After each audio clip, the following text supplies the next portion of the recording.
आप देख रहे हैं श्री हरि कृपा आश्रम चैनल। संस्थापक स्वामी श्री हरि चैतन्य पुरी जी महाराज।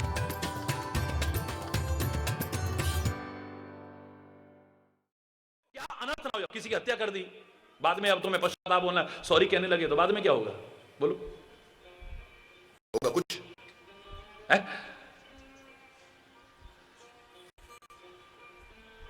या तो तुम्हें पता हो कि मेरे पिता कोई मामूली नहीं है, परशुराम की तरह पता लग जाए आपको कि मेरे पिता इतने समर्थ हैं कि अगर मैं मार भी दूंगा तो वो उसे जिंदा भी कर सकते हैं।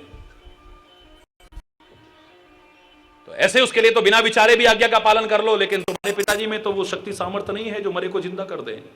और किसी को मारने का अधिकार हो सकता है जिसको जीवन देने की भी शक्ति और सामर्थ्य हो।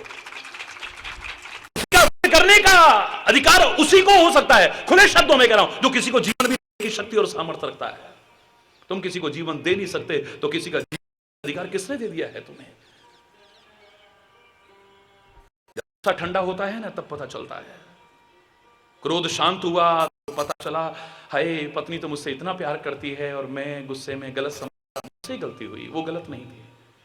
जब शांत हुए पता लगा, घर को लौटने लगे, दौड़ दौड़ करके वापस आने लगे, हाय कहीं हत्या ना कर दी हो, हाय हाय हत्या ना। अचानक दिमाग में आया, और किसी पुत्र को नहीं, चिरकारी को आज्ञा बोला, चिरकारी को आज्ञा दी है। चिरकारी टाइम आएगा, वो सोचेगा पहले करना चाहिए कि नहीं करना चाहिए। ये अच्छा हुआ आज्ञा किसी और बच्चे को नहीं देके आया। हे चिरकारी, हे भगवान उसको मति देना, उससे कहीं हत्या ना हो जाए, हे भगवान उससे हत्या ना हो जाए। में पश्चाताप के अलावा कुछ बाकी नहीं रहेगा। Makes a dead man alive. हैसियतों के गुलामों, गलतियां करते बोल देते हो, बस इतने में इतिश्री समझ लेते हो तुम। जिन्होंने सॉरी शब्द बनाया है उन्होंने साथ में यह भी लिखा था, sorry does not make life. तुम्हारी किसी क्रिया से, तुम्हारी किसी शब्द से, तुम्हारी चेष्टा से अगर किसी की हत्या हो जाए तो उसके बाद तुम सॉरी वाला जिंदा नहीं हो सकता है कभी भी। अगर मर जाए तो तुमने कुछ ऐसा बोल दिया है, और सोच सोच करके बेचारा हार्ट पेशेंट बन चुका है, जीते जी मृतक तुल्य जीवन जी रहा है। अहिल्या की तरह जो निष्कलंक है बेचारी, उसको टीका और वो भी अंतर्यामी पति लगा दे, जबकि उसका कोई दोष नहीं है।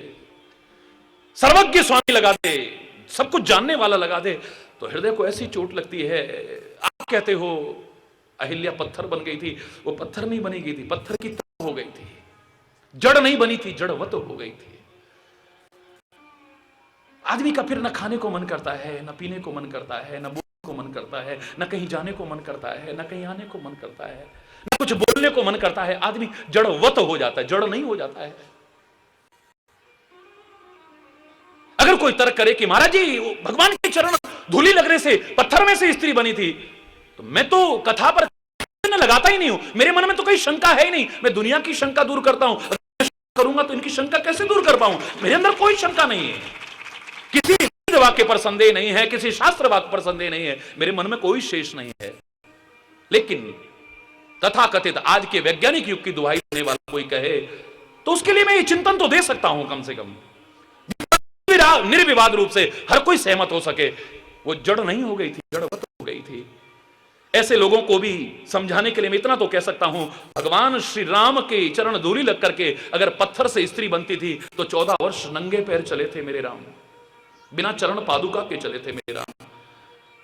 रास्ते में कितने पहाड़ पड़े थे, कितने चट्टानें पड़ी थी, कितने पत्थर पड़े थे, अगर चरणों की धूली लग करके स्त्रियां बनती, पता नहीं कितनी स्त्रियां बन गई होती। अरे बोल, जोर से बोलो ना, पता नहीं कितनी बन गई होती, गिन भी ना पाते आप। 14 वर्ष तक चल करके चरण धूली लगते लगते पता नहीं कितनी स्त्रियां बन गई होती, लेकिन दूसरी ये जड़ नहीं हुई है, जड़वत हो गई है। ऐसा कलंक लगा है कि उसका हृदय व्यथित हो गया है, अब न खाने को मन करता है, न बोलने को मन, अंदर ही अंदर पड़ी रहती है, न बात करने को मन करता है, न कुछ करने को मन करता है, जड़वत हो गई है। बस ऐसे जड़वत हो चुके लोगों में ही चैतन्यता जागृत करने के लिए चैतन्य स्वरूप मेरे परमात्मा इस धरा पर आते हैं। परमात्मा चैतन्यता प्रदान करने के लिए आते हैं, जड़ों को चैतन्य करने के लिए है। लोग जब कहते हैं महाराज जी का ये चमत्कार, महाराज जी का ये, महाराज जी क्या, महाराज जी तो खुद उसकी कृपा के चमत्कार है। एक जड़ जीव थे, आज परमात्मा ने मुझे चैतन्य कर दिया है और लोगों में चैतन्यता जागृत करने लायक बना दिया। मैं क्या चमत्कार दिखाऊं? अपने विश्वास के बल पर सबको पाते रहे हो, पा रहे हो, आगे भी पाते रहोगे, ये सत्य है, इसमें कोई संदेह की गुंजाइश नहीं। चैलेंज करके कह रहा हूं। लेकिन जहां तक मुझसे पूछा जाए तो मैं तो उसकी कृपा का खुद एक जीता जागता चमत्कार हूं, जीता जागता चमत्कार हूं। क्या दिखाऊंगा मैं? है?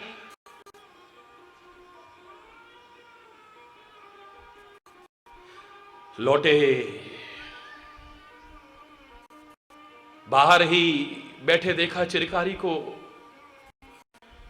दौड़ करके आया चरणों में, पिता के चरणों में प्रणाम करा, लगा कि आज्ञा पालन कर ली है। तब तो नहीं है एकदम से खुश होकर के आ रहा है, हृदय ऐसे लगा कि अभी बाहर आ जाएगा। चिरकारी, बेटा चिरकारी, क्या तुमने लो पिताजी, आप भी मेरे को ऐसी आज्ञा दे गए, मैं अभी तक निर्णय नहीं कर पा रहा हूं। बड़ा अच्छा हुआ, बहुत अच्छा हुआ, बहुत अच्छा हुआ। हाँ मेरे बेटा, गले लगाया, अंदर आकर के अपनी पत्नी को भी क्षमा याचना करते हैं। गलती किसी से भी हो, चाहे बड़ा हो या छोटा हो, अगर गलती की क्षमा याचना कर ले तुम्हें महान बना देती है, तुम्हें छोटा नहीं करती है वो। तुम छोटे नहीं हो जाते हो जब तुम अपनी गलती का एहसास करते हो और गलती के लिए क्षमा याचना करते हो, तुम्हारा कद और बढ़ जाता है। याद रखना, महाराज जी तक आपने देखा होगा कितनी बार गलती न होते हुए भी वातावरण को शांत, अच्छा बाबा मैं सॉरी कह रहा हूं, बस मेरा कद छोटा नहीं हो जाता है। हरि बोल रहा है।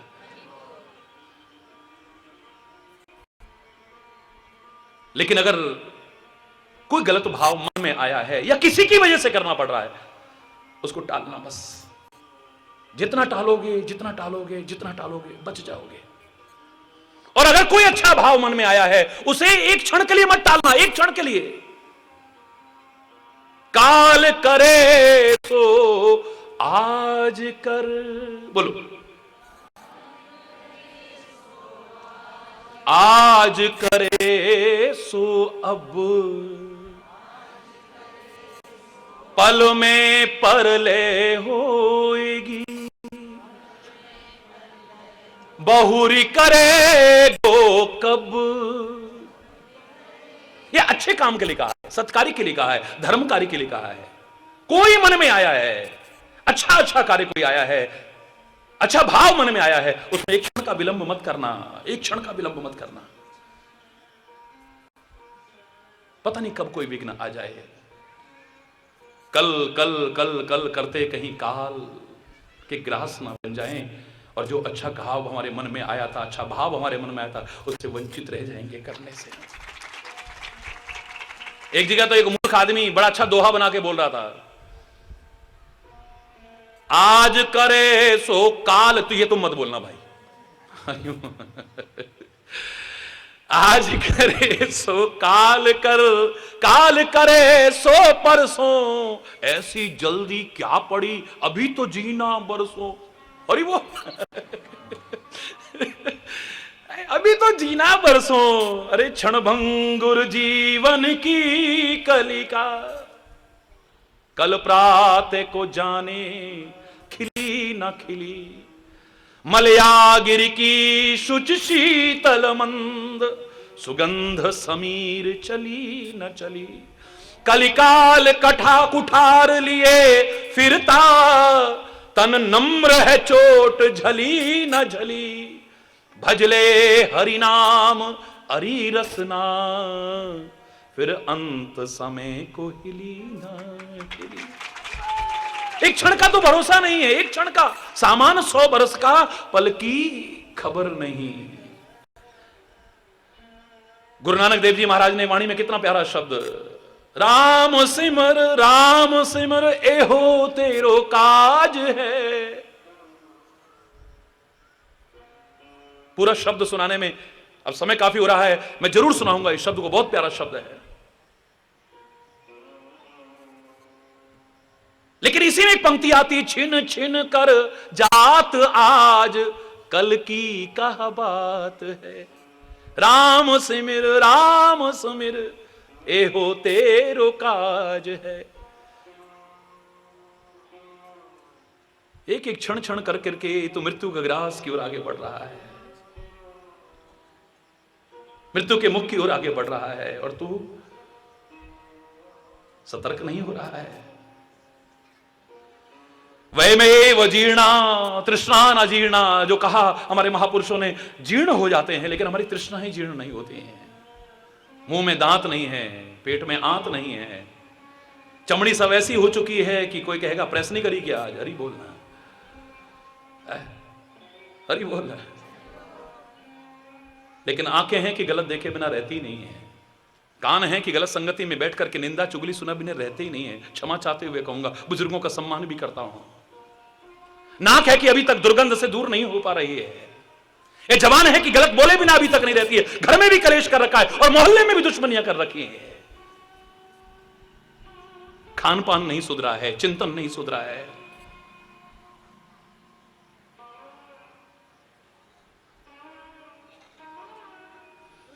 तृष्णाएं जीर्ण नहीं हुई है। अभी पता नहीं क्या क्या चाह रहा है। एक फोटोग्राफर ने एक फोटो खींचा था बहुत पहले, फोटो प्रदर्शनी में उसे फर्स्ट प्राइज मिला था। क्या फोटो था वो, मैंने वो फोटो देखा है। नाग के मुंह में मेढक है और मेढक का जवान आगे निकल रही मच्छर पकड़ने के लिए। खुद काल का ग्रास बना है लेकिन अभी तृष्णा खत्म नहीं हुई है। अरे बोल, जोर से बोलो। मेढक अभी तक मुंह में है, पीछे की तरफ से नाग ने पकड़ रखा है लेकिन मुंह आगे है। अभी भी मरते मरते भी उसकी जीभ आगे निकल रही है, मच्छर को पकड़ने की, लपक रहा है उसको। हाय हाय हाय, एक क्षण का भरोसा नहीं है। कोई अच्छा भाव मन में आ जाए, कल पर मत टालना इसे। महाराजा युधिष्ठिर के पास में कोई याचना करने आए और व्यस्त थे। महाराजा युधिष्ठिर कहने लगे, कल आना, जो तुम मांगोगे हम देंगे। क्षमा चाहते हुए कह रहा हूं, विनम्रता पूर्वक महाराजा युधिष्ठिर ने कह दिया। भीम आ रहे थे, युधिष्ठिर ने भीम को नहीं देखा लेकिन भीम ने ये शब्द सुन लिए, वापस लौटा। विजय के समय जो घंटा बजाया जाता था, राजद्वार के दरवाजे पर जो टंगा हुआ था, आकर के उसको बजाना शुरू कर दिया और मंगलमय वाद्य सेवकों से आज्ञा देकर के बजवाने शुरू कर दिए महाराजा युधिष्ठिर ने। एकदम सारे नगर में, अरे युद्ध कोई हुआ नहीं, कहां पर जीते हैं, कहां पर जीते हैं, क्या जीते हैं, क्या जीते हैं। लोगों की तो क्या, महाराजा युधिष्ठिर भी आश्चर्यचकित, सबको बुलाया, क्या हुआ, क्या हुआ, क्या हुआ, ये घंटा क्यों बज रहा है, ये वाद्य यंत्र क्यों बज रहे हैं, क्या हो गया है, कौन सा युद्ध हुआ, कौन सा युद्ध हमने जीता है, किसकी आज्ञा पर बजाए जा रहे हैं ये। महाराजा भीम की आज्ञा पर। भीम, बुलाओ भीम को। भीम, तुमने बजाया, विजय का घंटा तुमने बजाया? बोले हाँ महाराज, ये मंगलमय वाद्य यंत्र बजाने के लिए जो जीत की खुशी में बजते हैं, इनका आदेश तुमने दिया? बोले हाँ महाराज। कौन सा युद्ध हुआ है, कौन सा युद्ध जीता है हमने? बोले महाराज, जिसको कोई नहीं जीत सका, हमारे महाराज ने वो युद्ध जीत लिया है, वो युद्ध जीत लिया है। क्या बोलते हो, मैंने तो कोई युद्ध लड़ा ही नहीं, तो जीता कहां से? बोले महाराज, मैंने सुना था एक कोई याचना करने आए थे, भीख मांगने आए थे, भीख नहीं देनी चाहिए, लेकिन अगर कोई सहायता के लिए पात्र है, उसकी सहायता तो हम लोगों को करनी चाहिए, और आप करते हैं महाराज। लेकिन आपने उससे कहा था कल, यानी कल तक वो नहीं मरेगा, कल तक ये राज्य हमारा रहेगा और कल तक हमारे महाराज को भी कुछ नहीं होगा। इसका तात्पर्य आपने काल पर विजय प्राप्त कर ली, जिस पर कोई नहीं बना। इससे बड़ी विजय और क्या हो सकती है? महाराजा युधिष्ठिर को गलती का एहसास हुआ। एक क्षण का तो भरोसा नहीं है। तुरंत दूध दौड़ाए, वो जो याचक था उसको बुलाया, बुला करके उसका मनवांछित उसको दिया। यहां पर ये बताया कि शुभ काम को कभी कल पर टालने की कोशिश मत करना। कान के पास जरा से सफेद बाल हुए थे, हम होंगे तो फटाफट रंग की छुट्टी करेंगे, बवाला छूटा। लेकिन विचारशील कहता है, ये सब करने के बाद उन्होंने कहा, यार ये इसका मतलब अब बुढ़ापा संदेशा देने लग गया है, अब हमें थोड़ा थोड़ा मुक्त होना चाहिए। महाराजा दशरथ के मन में आया, शवन समीप भय सित केसा, मनहु जरठपन अस उपदेशा, नृप युवराज राम कहु दे। राम को राजा बनाओ और तुम जाओ भजन करो। अब क्या करना, सारी उम्र तुमने किया है? बस मन में आया ही था तो अच्छी भाव आए, गलत भाव आए, सीधे गुरु के पास जाओ पहले। और खासतौर से ऐसे गुरु जो मिल जाए जो अवश्य ही जन सामान्य से भी बड़े प्यार से मिले, तो ये तुम्हारे सौभाग्य हैं। उनसे सलाह लेने में चूको मत कभी। और कभी ऐसा हो संयोग कि उस समय आप नहीं, संयोग से अगर उस समय गुरुदेव नहीं मिल पा रहे हैं तो गुरुदेव तुमसे दूर नहीं है। मैं चैलेंज कर रहा हूं, गुरु चरण कमलों का ध्यान करते हुए, चरण कमलों का ध्यान करते हुए आप प्रार्थना करना, श्री गुरु पदनख मणिगण ज्योति सुमिरत दिव्य दृष्टि ये होती। चरण कमलों का स्मरण करते हुए प्रार्थना करोगे, ऐसी दिव्य दृष्टि होगी, मार्गदर्शन तुम्हें गुरुदेव अपने आप कृपा करके दे देंगे। सब निज दुख सब गुरु ही सुनायो, सब सुख दुख। तुलसी कहते हैं जब भी वशिष्ठ के मन में कोई भी दुख हो सुख हो, जाकर के गुरुदेव से कहते थे बस, गुरु महाराज मेरे मन में ऐसा ऐसा आया है। वाह वाह वाह वाह, बहुत अच्छा भाव मन में आया है, और अच्छा भाव मन में आया है, इसे करने में पूरा। गुरु महाराज कोई मुहूर्त बता दो ना।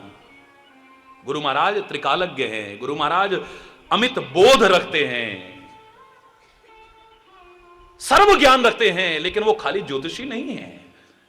इस बात को मत भूलना कभी, हरि बोलना। जो ज्योतिष को बढ़ावा नहीं देते हैं, तुम्हारे जीवन को ज्योतिर्मय बनाने की कोशिश करते हैं, ज्योतिर्मय बनाने की कोशिश करते हैं, ज्योतिष को बढ़ावा नहीं देते हैं। तुम्हें भाग्यवादी भाग्यवादी बनाने की कोशिश नहीं करते हैं। ज्योतिष का गुलाम नहीं, जीवन को ज्योतिर्मय बनाने का, तमसोमा ज्योतिर्गमय का संदेश देते हैं। कोई मुहूर्त बताओ ना, अरे शुभ काम आ जाए, क्या मुहूर्त नहीं, फिर भी कोई वार अच्छा बता दो, कोई मुहूर्त अच्छा बता दो कोई, तो गुरुदेव की आज्ञा सुनिए क्या है। सुदीन सुमंगल तब ही जब राम होए जुबराज। वही दिन शुभ है, वही घड़ी शुभ है, वही वार शुभ है, वही नक्षत्र शुभ है, वही लगन शुभ है जब तुम राम को राज्य सिंहासन पर बिठा दो।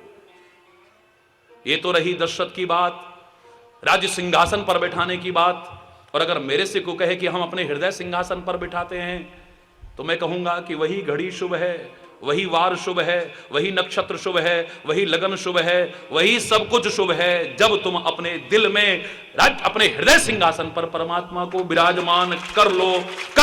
मत देखो मुहूर्त। आजकल श्राद्ध हैं पर भक्ति का मन करा, करनी चाहिए नहीं करनी चाहिए। परिवार में किसी की मौत हो गई, अशुद्धि है, भगवान की भक्ति करनी, अरे करो।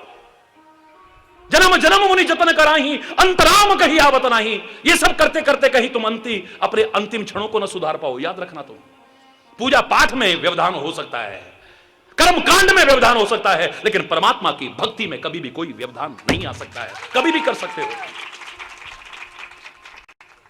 मंगलमय होगा, शुभ होगा। गुरुदेव ने आज्ञा एक तरह से इशारा कर दिया कि तुरंत करो, देर मत करो।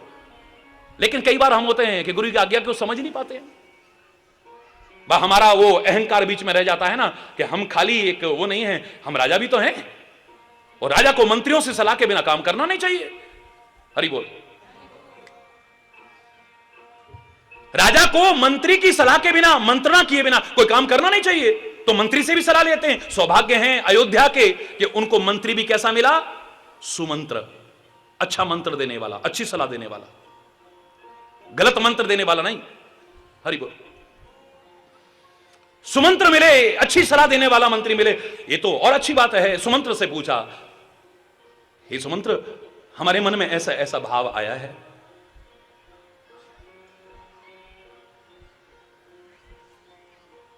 क्या करूं? बोले बेगिए नाथ न लाइए बारा, जग मंगल भल काज विचारा। कितना अच्छा काम सोचा है महाराज आपने, कितना अच्छा। बेगिए, बेगी माने जल्दी, इसमें देर मत करना महाराज, इसमें देर मत करना, मैं आपको सलाह दे रहा हूं, तुरंत कर डालो। बेगिए नाथ न लाइए बारा, बारा माने देर मत करना, इसमें एक क्षण की भी देर मत करना। अच्छे काम में पता नहीं कब कोई विघ्न आ जाए, रुकावट आ जाए, इसलिए महाराज ये अच्छा भाव आया है, इसे तुरंत कर डालना। आप गुरुदेव ने कह दिया तुरंत कर डालो, मंत्री ने कह दिया तुरंत कर डालो, अब किससे पूछना बाकी था? है कुछ बाकी? गुरु आज्ञा से और सचिव की सलाह से बढ़कर के कुछ है एक राजा के लिए, एक शिष्य के लिए? लेकिन दशरथ क्या कहता है सुनो, गुरु आज्ञा भी गई एक तरफ, मंत्री की सलाह होगी, काल ही राम देव जुबराजू, मैं कल राम को राजा जरूर बना दूंगा, युवराज पद जरूर दे दूंगा, कल दे दूंगा। उन्होंने कहा तुरंत कर दो, उन्होंने कहा तुरंत कर दो, इन्होंने कहा कल करूंगा। कल कल करते काल आ गया, लेकिन अपनी आंखों से राज्य सिंहासन पर राम को नहीं देख पाया है। कल कल कल कल करते काल आ जाएगा, लेकिन जो तुम अच्छा काम करना चाहते हो अपने जीवन में नहीं कर पाओगे, नहीं देख पाओगे। कल पर मत डालना इसे, अच्छा मन में आ जाए तो। बुरा मन में आए, फलाने को आज बिल्कुल बेइज्जत करके दिखाऊंगा सबके बीच में, आज नहीं कल करूंगा, कल नहीं परसों करूंगा, परसों नहीं तरसों करूंगा, करूंगा करूंगा करूंगा करूंगा करूंगा करूंगा। धीरे धीरे मैं दावे से कह रहा हूं, अगर किसी दिन मौका मिला, किसी ने समझाया, उसने क्षमा याचना कर ली, तुम्हारे मन का भाव ही, वो दुर्भाव ही खत्म हो जाएगा। आज उसका अपमान करूंगा मैं भरे दरबार में, आज नहीं कल करूंगा, कल नहीं कल करूंगा, कल करूंगा, कल करूंगा। आज तो उसकी पिटाई करके आनी है मेरे को, कल करूंगा, कल करूंगा। हरि बोलना, जोर से बोलो ना। आज तो मन कर रहा है कि अनाथालय में जाकर के उन बच्चों को भी अनाथ अनुभव ना होने दें, उनको भोजन कराने को मन कर रहा है। आज तो मन कर रहा है थोड़ी देर बैठ करके पाठ करते हैं, रामायण का, गीता का, गुरु ग्रंथ का, जो भी जिसके प्रति तुम्हारी श्रद्धा है उसका पाठ करते हैं। आज तो मन कर रहा है वहां प्रवचन में चलते हैं, कुछ अच्छी बातें सुन के, अच्छा आए तो तुरंत करना, बुरा आए, और क्या अच्छा है क्या बुरा है तुम्हें बताने की जरूरत नहीं, अंतरात्मा से विचार करोगे तुम्हें अपने आप पता चल जाएगा। कोई बताने की आवश्यकता नहीं है, वेदों में, शास्त्रों में, पुराणों में, ग्रंथों में, संतों में, महापुरुषों में ढूंढने की जरूरत नहीं। तुम्हारी आत्मा जानती है क्या अच्छा है क्या बुरा है। आत्मनः प्रतिकूलानि, जो तुम्हारी आत्मा को प्रतिकूल लगे वही प्रतिकूल है, जो तुम्हारी आत्मा को, मन को नहीं अनुकूल लगे वही अनुकूल है। तुमको कोई गाली देता है तुम्हें अच्छा नहीं लगता है, ये अच्छी बात नहीं है। तुम्हारा कोई अपमान करता है तुम्हें बुरा लगता है, इसका मतलब ये बुरी चीज है। तुम्हारी कोई निंदा चुगली करता है तुम्हें बुरा लगता है, इसका तात्पर्य अच्छी चीज नहीं है, तुम्हारी आत्मा बता रही है। तुमसे कोई लड़ाई झगड़ा आके जबरदस्ती करता है तुम्हें बुरा लगता है, ये बुरी चीज है। तुम्हारे घर में कोई शराब पी के आके हंगामा करे तुम्हें कैसा लगता है। तुम्हारी बेटी को उसका शराबी पति उसको पीड़ित करे तो तुम अपनी बहू बेटी को करो तो कैसा लगेगा, बोलो, हरि बोलना। तुम्हारी बेटी को ससुराल में सताया जाए तुम्हें बुरा लगता है, तो किसी की बेटी जो तुम्हारे घर में बहू बनकर के आई है तुम भी उससे मत सताना, ये बुरी चीज है। तुम्हारी आत्मा बता रही है तुमको।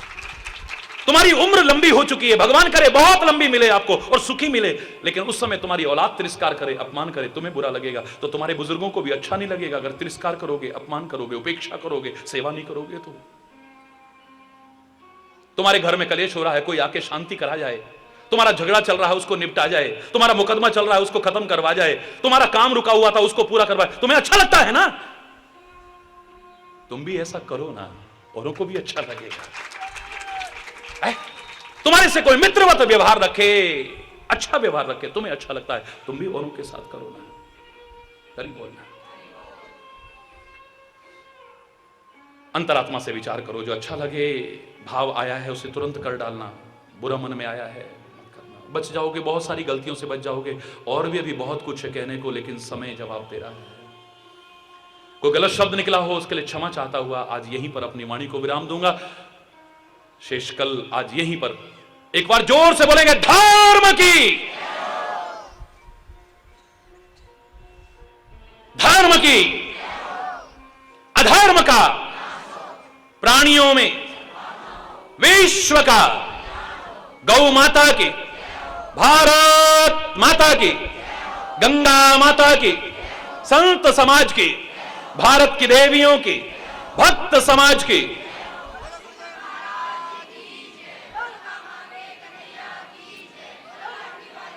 बोलो वृंदावन बिहारी लाल की जय जय।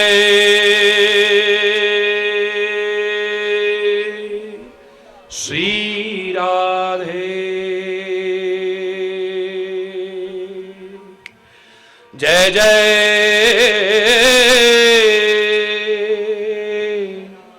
श्री राधे।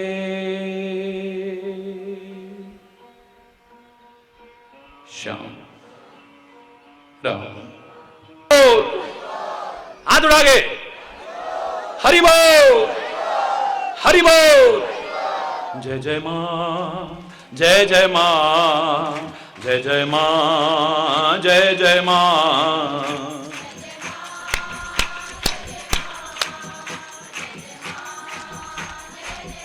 जय जय मां, जय जय मां,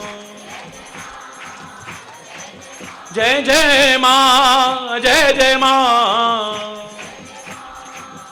जय जय मां, जय जय मां, जय जय मां, जय जय मां।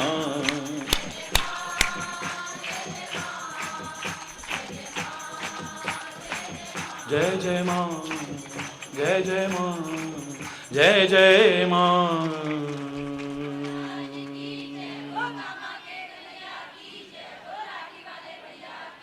हरि बोल, हरि बोल, हरि बोल।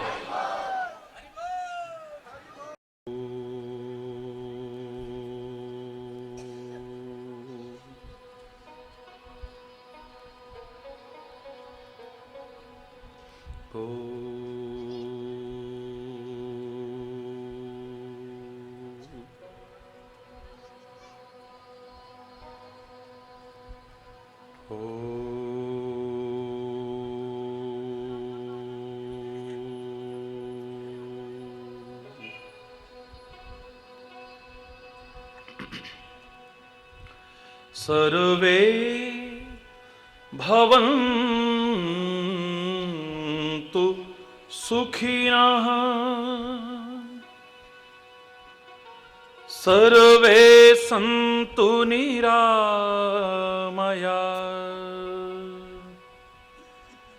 सर्वे भद्राणि पश्यन्तु मा कश्चित् दुःख भाग् भवेत्, मा कश्चित् दुःख भाग् भवेत्। ॐ शान्ति शान्ति शान्तिः।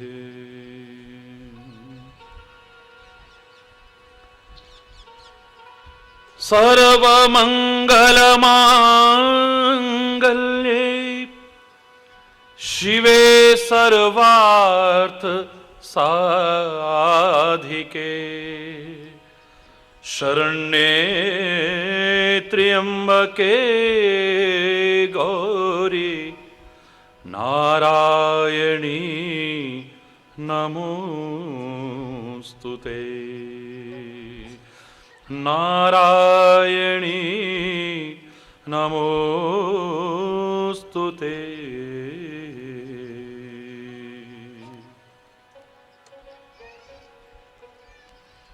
चैतन्य शाश्वतं शान्तं व्योमातीतं निरञ्जनम्,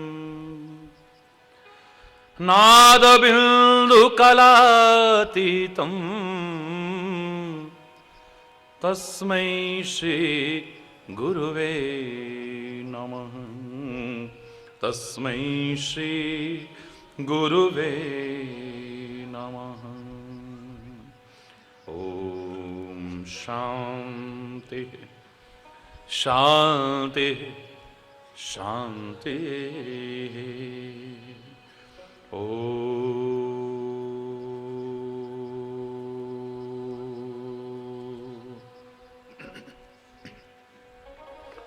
जय जय मां, जय जय मां, जय जय मां, जय जय मां।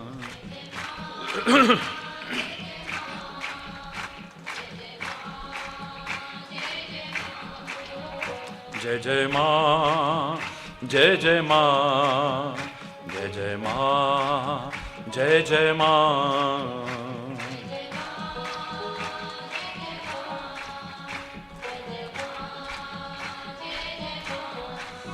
जय जय माँ, जय जय माँ, जय जय माँ, जय जय माँ, जय जय माँ, जय जय माँ, जय जय माँ, जय जय माँ।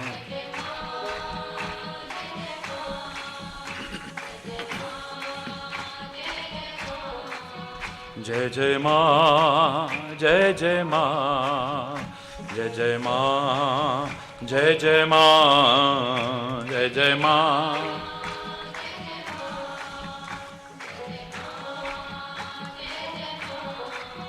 जय जय माँ, जय जय माँ, जय जय माँ, जय जय माँ, जय जय माँ, जय जय माँ, जय जय माँ, जय जय माँ, जय जय माँ, जय जय माँ, जय जय माँ, जय जय माँ, जय जय माँ।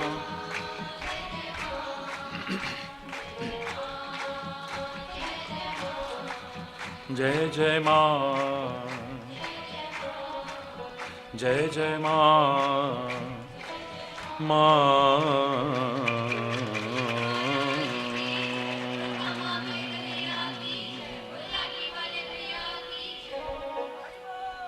डरते रहो यह जिंदगी बेकार ना हो जाए। डरते रहो यह जिंदगी बेकार ना हो जाए। सपने में भी किसी जीव का अपकार ना हो जाए। सपने में भी किसी जीव का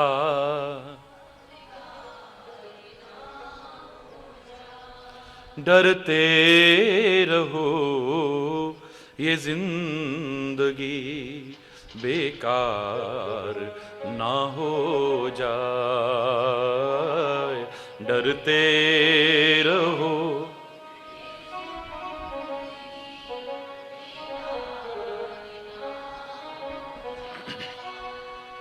यह तन मिला अनमोल सदाचार के लिए। यह तन मिला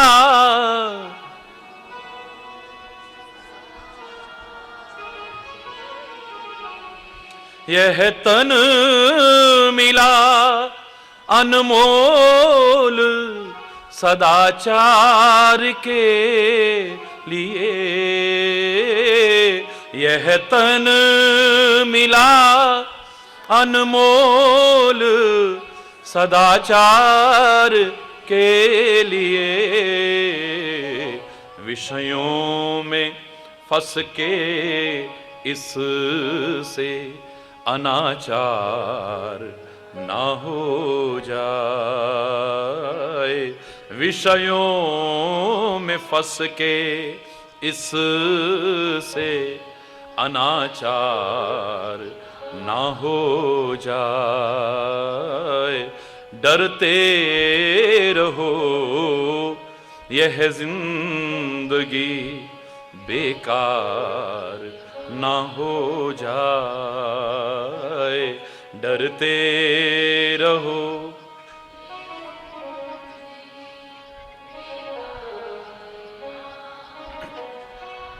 सेवा करो सभी की और सत्कर्म हरि भजन,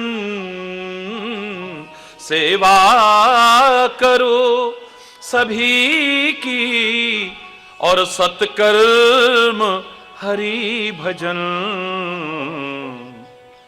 इतना करके भी कहीं अहंकार ना हो जाए, इतना करके भी कहीं अहंकार ना हो जाए। डरते रहो यह जिंदगी बेकार ना हो जाए, डरते रहो यह जिंदगी बेकार। ए मन लगी है बाजी माया मोह जाल से, ए मन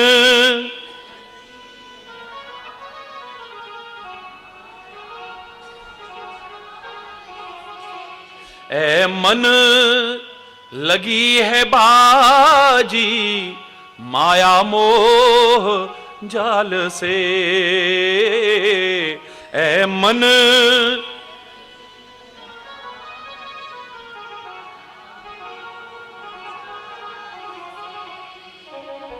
धोखे में फंस के अब के कहीं हार ना हो जाए, धोखे में फंस के अब के कहीं हार ना हो जाए।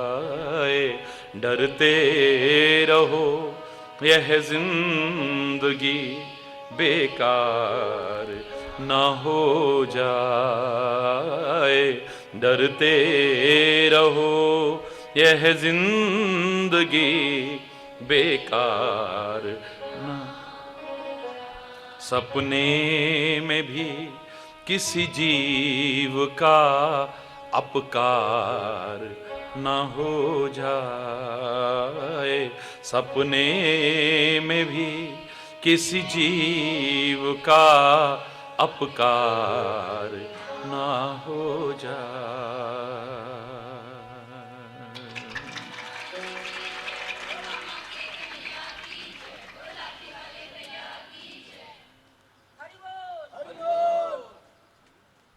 हरि बोल,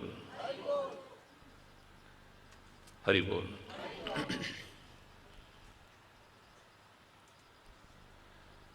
निरर्थक ना हो जाए हमारा ये जीवन, सार्थक हो हमारा जीवन।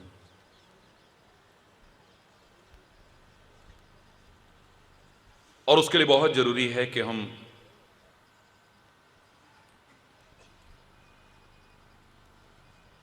अंतरात्मा से निष्पक्ष होकर के विचार करें, आत्मा अन्वेषण करें कि लोग हमें क्या समझते हैं, हमारा मन हमें क्या समझता है, लेकिन हम हैं क्या,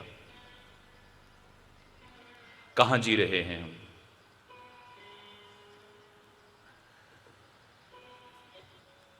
और नजर आए जो गलतियां, उन्हें दूर करने की कोशिश करें। अपनी गलतियों से, दूसरों की गलतियों से प्रेरणा लेकर के उन गलतियों से बचते हुए अपने जीवन को उच्चता और दिव्यता के शिखर तक ले जाने की कोशिश करें।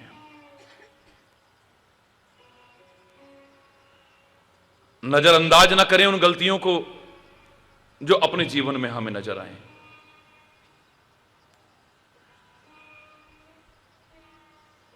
छोटी छोटी गलतियां समझ करके उन्हें टालने की कोशिश न करें। ये छोटी छोटी गलतियां ही एक दिन बहुत बड़ी बनती हैं और हमारे जीवन को विनाश के कगार तक ले जाती हैं,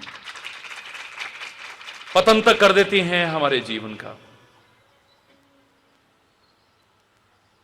सतर्क हो जाएं। अनंत उदाहरण सुने हैं आपने इस बीच।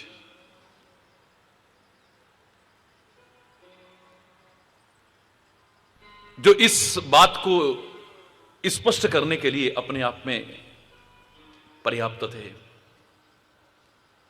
कि इतिहास साक्षी है किसकी छोटी छोटी गलतियों ने उसके जीवन को विनाश के किस कगार तक पहुंचा दिया, पतन के कगार तक पहुंचा दिया।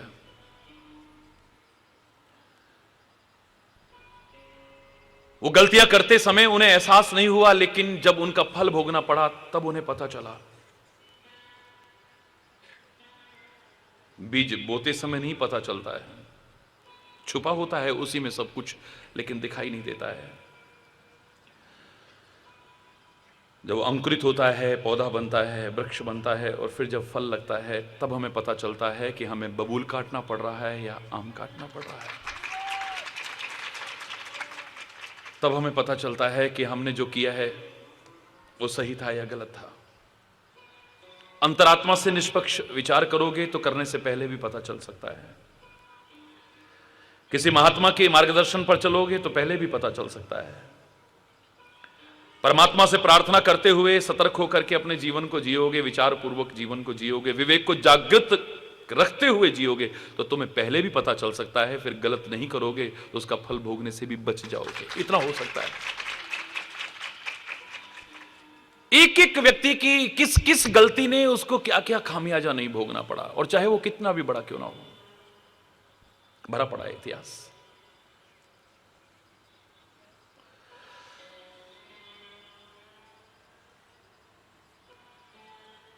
कुबेर खासतौर से जो धन के ही आकांक्षी हैं,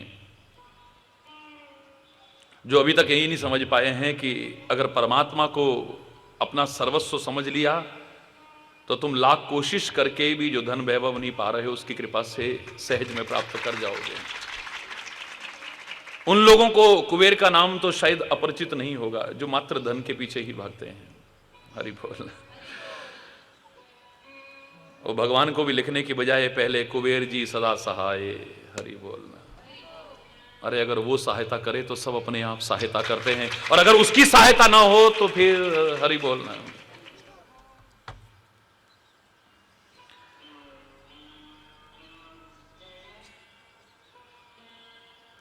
इस चीज के भंडार तो रावण ने भी भर लिए थे, राक्षसों ने भी भर लिए थे।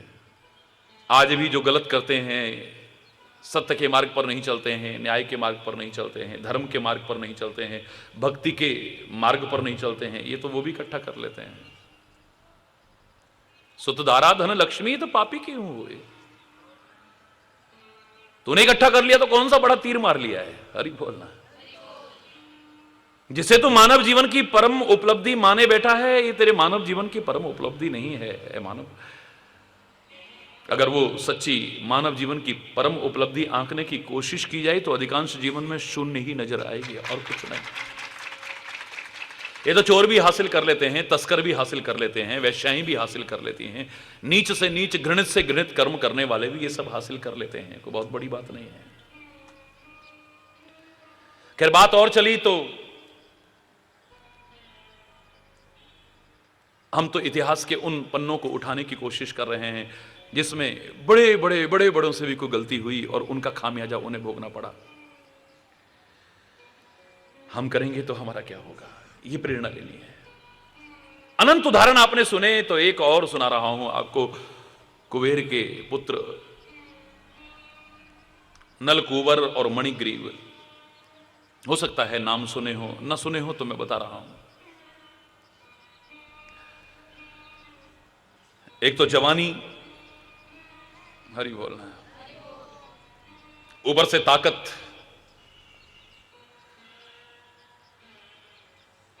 ऊपर से बाप के पद का अभिमान, हरि बोलना है।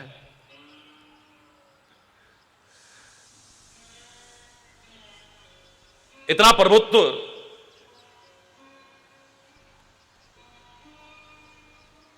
और फिर ये सब होते हुए अगर विचारशील होते तो कोई बात नहीं थी, विचारहीनता। ये सारे के सारे फिर अगर इकट्ठे हो जाएं तो अनर्थ की जड़ बन जाते हैं। हरि बोल। बौरा जाता है व्यक्ति,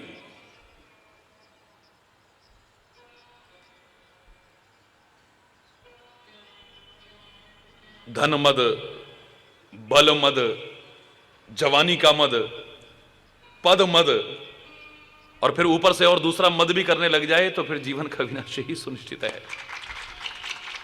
विवेकहीनता अगर खो बैठे तो, ये सारे अगर मद इकट्ठे हो जाएं तो ये नशे फिर अभिमान में परिवर्तित हो जाते हैं, मद में, अहंकार में परिवर्तित हो जाते हैं। इनके साथ भी ठीक ऐसा ही हुआ है। मद में उन्मत्त हो गए हैं, और इनका इतिहास उठा के देखें तो एक दिन बहुत सी सुंदरियों को साथ में लेकर के शराब के नशे में चूर एक सरोवर के अंदर अश्लील जल क्रीड़ाएं करने लगे, और वो भी नग्न होकर के। हरि बोल।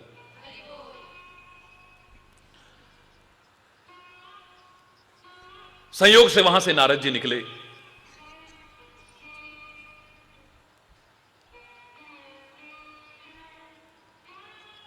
नारद जी को देख करके वो सुंदरियां तो वहां से निकली और वस्त्र पहनते हुए भय के कारण प्रणाम करते हुए भाग गई, लेकिन ये निर्लज्ज, बेशरम, बेहया,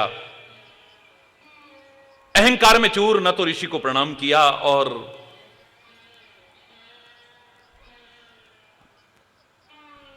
नग्न ही वहां पर खड़े होकर के अभिमानवश गलत दृष्टि से नारद की ओर देखने लगे।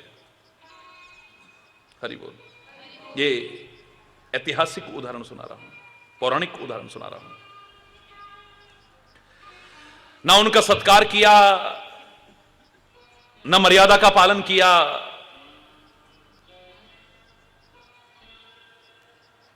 न शर्म न हया। नारद जी को क्रोध आ गया।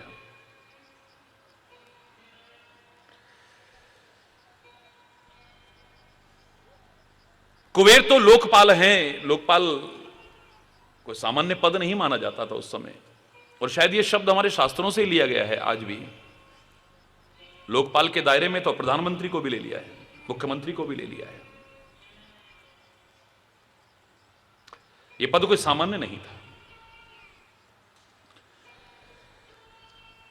कुबेर को शंकर जी अपना मित्र कहते हैं, लेकिन ये पुत्र इतने असभ्य हो गए हैं, इतने भ्रष्ट हो गए हैं, इतने निर्लज्ज हो गए हैं, इनको अपने मां बाप की, अपने कुल की मर्यादा का भी ध्यान नहीं है।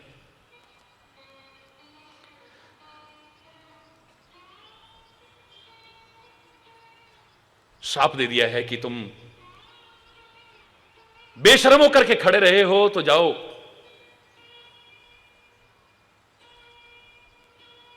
तुम शीघ्र ही वृक्ष की योनि में जाओगे और खड़े रहोगे।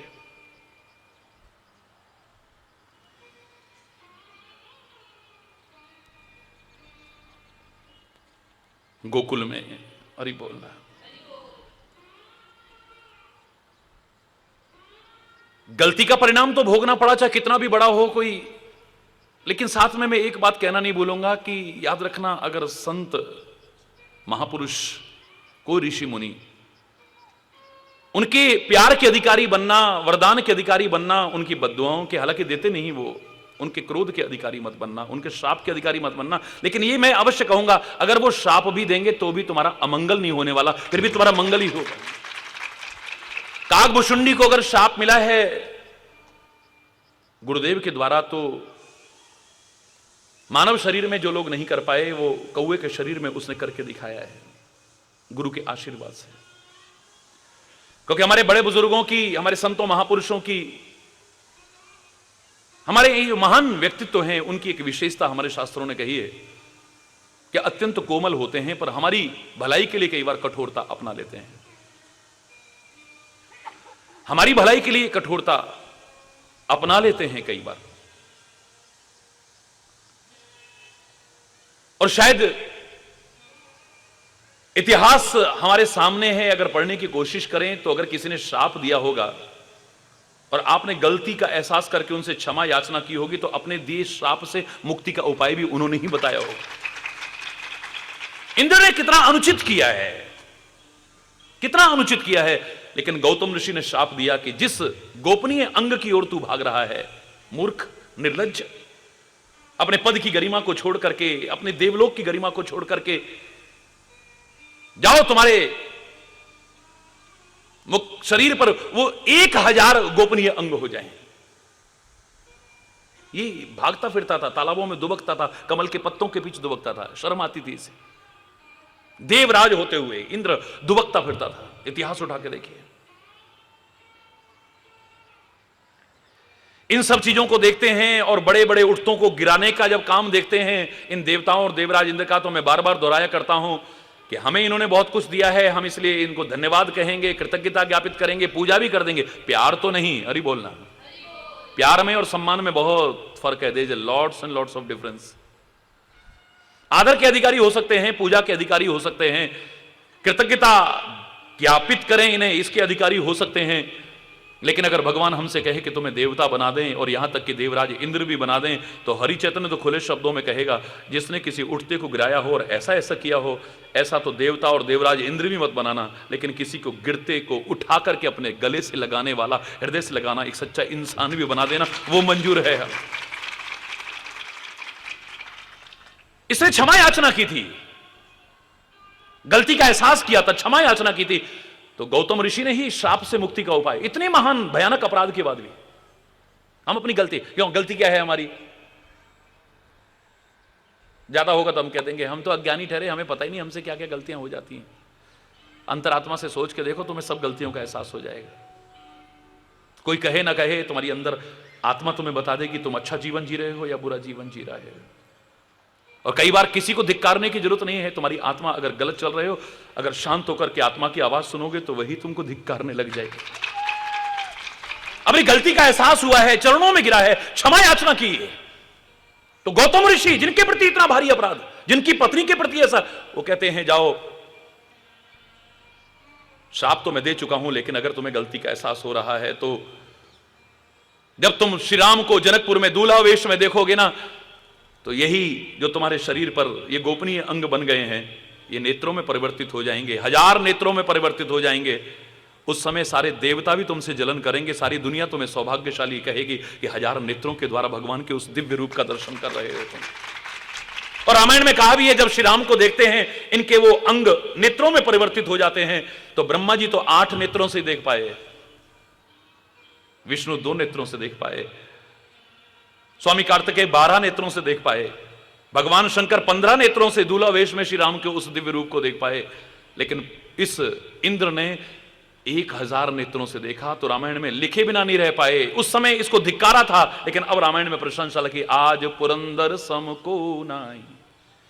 आज इंद्र जैसा कौन सौभाग्यशाली होगा। अरे ये नेत्र तो जितने ज्यादा हो, भगवान का दिव्य रूप सामने उसे देखने के लिए कम लगते हैं, लेकिन इसके जैसा सौभाग्यशाली कौन जो 1000 नेत्रों से भगवान के दर्शन कर रहा है। शाप से मुक्ति का उपाय भी वही बताते हैं। किसी संत ने, किसी महापुरुष ने, किसी ऋषि मुनि ने पूरा इतिहास उठा के देख लिए, हमारी गलती के कारण अगर हमें दंडित भी किया होगा,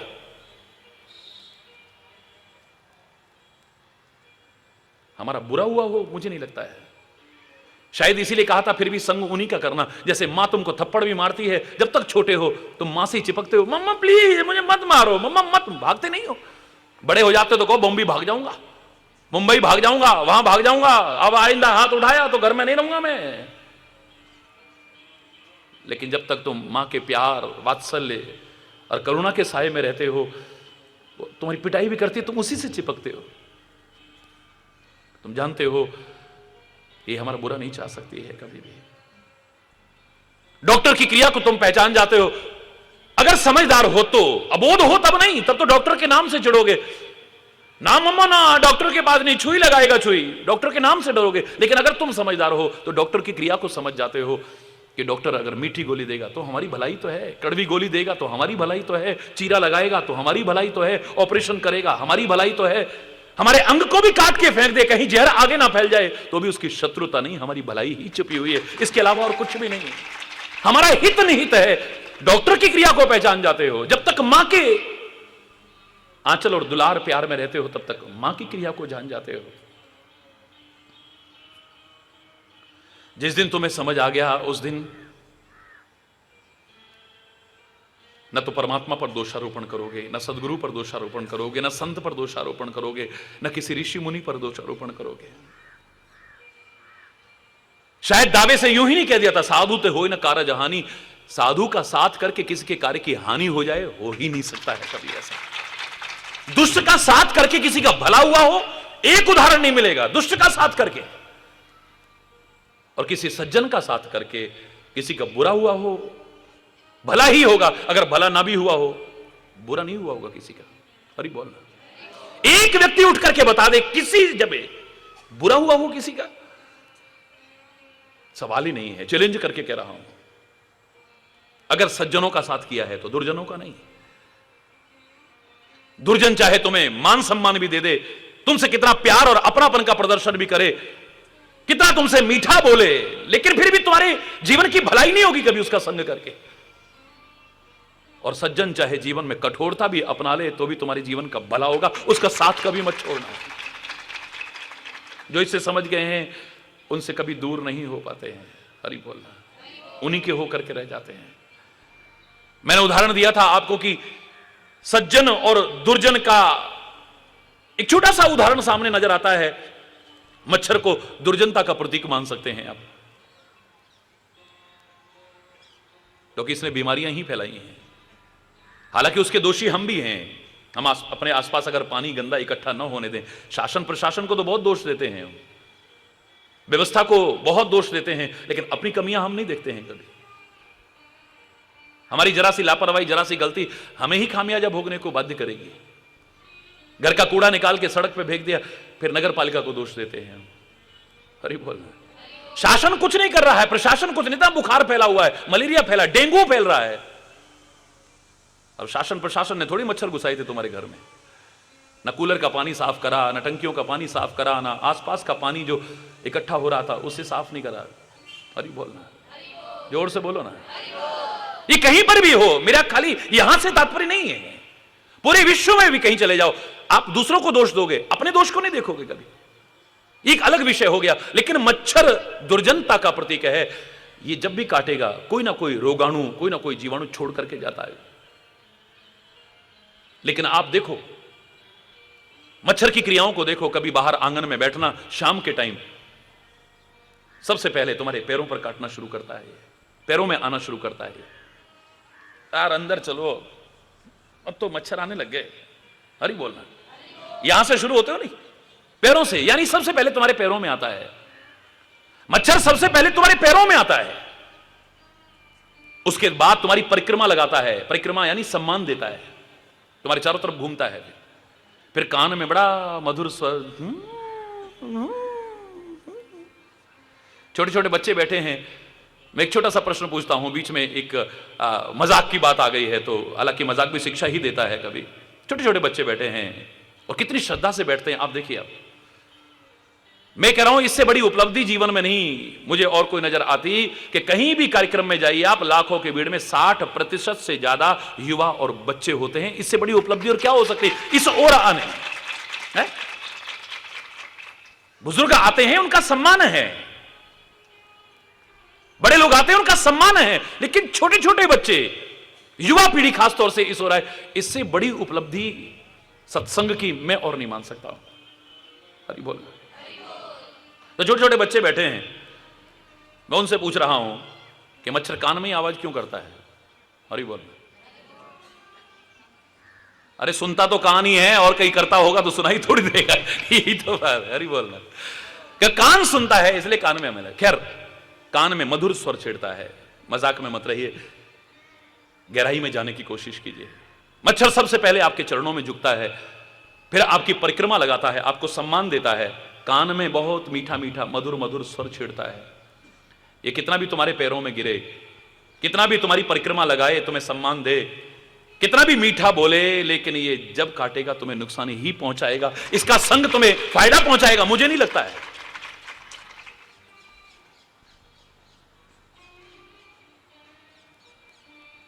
बोलो। ऐसे ही दुर्जन का संग, चाहे वो दुर्जन तुम्हें मान दे, सम्मान दे, प्यार दे, अपनापन दे, कितना भी दे, तुम्हारा भला होगा मुझे नहीं लगता है। हरि बोल।